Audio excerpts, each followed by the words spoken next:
L'autre sujet qui était développé, c'était le sous-thème de sauver par la grâce.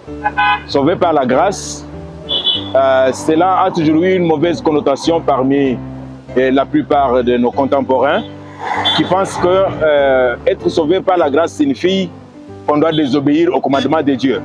Pourtant, la Bible nous dit en Apocalypse chapitre 20, verset 12, que le jour du jugement, les livres seront ouverts et les humains seront jugés d'après ce qui est écrit dans les livres.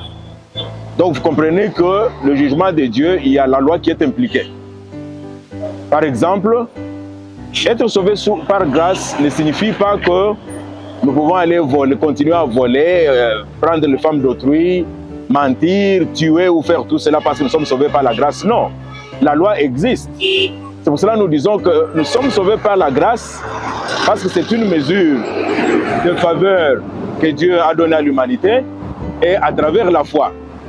C'est ainsi que nous disons que la loi de Dieu demeure.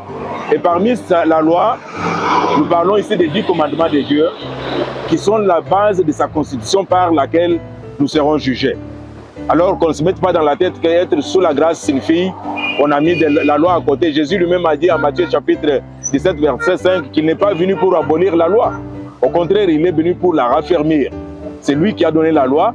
Il est venu pour, n'est-ce pas, raffermir la loi. Donc, c'était ça l'autre sujet que nous avons abordé. Mais il y a des gens qui se posent trop de questions, ils s'embrouillent, ils pensent peut-être que non, écoutez, est-ce que Dieu va me pardonner malgré tout ce que j'ai fait comme péché ici? Je suis là pour vous dire qu'il y a de l'espoir même chez les pécheurs. Dieu lui-même dit en Ézéchiel chapitre 33 verset 11 qu'il ne prend pas soin, qu'il n'a pas plaisir, il ne prend pas plaisir dans la mort des méchants. Dieu veut que le méchant change de conduite et qu'il vienne vers lui, qu'il soit sauvé.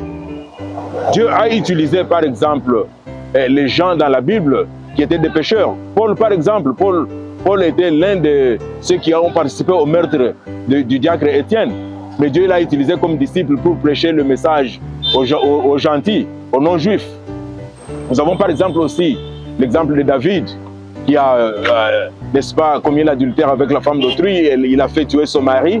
Mais Dieu a utilisé David et il est devenu même le roi d'Israël. Dieu dit que David, c'est l'homme d'après le cœur de Dieu. Hein, nous avons plusieurs cas comme celui de Moïse en Égypte. Moïse était un meurtrier, fugitif, qui a tué un Égyptien, il a fui le pays. Mais Dieu l'utilise encore pour conduire le peuple d'Israël. Ce que je vous dis, mes frères et sœurs, c'est que si vous vous repentez sincèrement, malgré ce que vous avez commis comme péché, Dieu est capable de vous pardonner. C'est ça que ça veut signifier être sauvé par la grâce à travers la foi. Dieu nous pardonne tous. Il est capable à nous sauver si nous confessons nos péchés et nous nous repentons sincèrement.